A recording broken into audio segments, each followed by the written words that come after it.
must be a lot of pride in that performance. It's also disappointing that you couldn't quite get that equaliser. Yeah, probably hit the nail on the head. A lot of pride. I think every player in that dressing room's give absolutely everything today, and that extends to the staff as well. And the fans on the day have been magnificent. So we're disappointed to come away with nothing, because we felt particularly in the second half of performance, maybe he's deserved at least a replay, but it wasn't to be.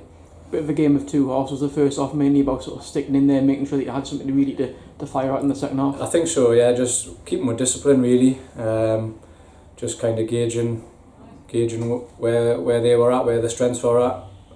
That caused us a few problems, particularly the number 8. He was getting in some good areas, but obviously we knew that was going to be the case today with them being 3-4 levels above us. A little bit disappointed with the goal again, but we came out second half and give it a real go. We pressed them and caused them a few problems. There's an opportunity there that I probably should have done better with, and disappointed about, but on another day it possibly goes in.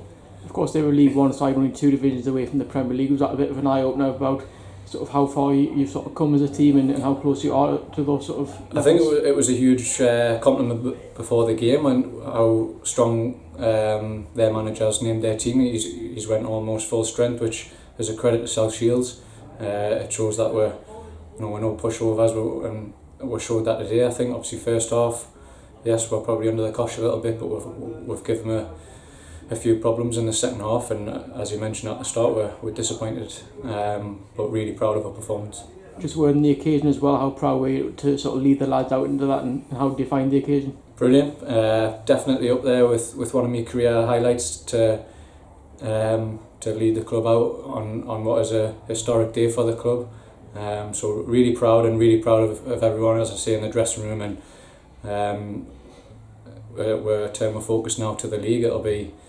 It's going to be a long season. Obviously we're only 12-13 games in, and we'll turn full focus to that and give that a right go now. You can mention a full steam ahead now in the league. Obviously got a lot of games of catching up to do as well, but you must feel a lot of confidence after a performance like that. Definitely. Again, the team that they've put out, it shows how they weren't underestimating. We're in a good place right now. I think we'll be 5 games after today, I think, with games in hand. But I'd mentioned in the press conference for the FA Cup, obviously you only have to look at last season to know that there's teams who've been behind and gone on to win the league, so we'll have full confidence that we can do that. Just finally looking ahead to Tuesday's game, obviously Hyde have had a good start of the season as well, so I guess it's a big game to go back to. Brilliant, yeah, we're obviously looking forward to it. They had a huge result last week, and they're a team in form, so again we have to not underestimate them now. We'll have a formidable form at home, but we're full focus in that game, and we'll try and recover over the next couple of days and make sure we go at that full belt.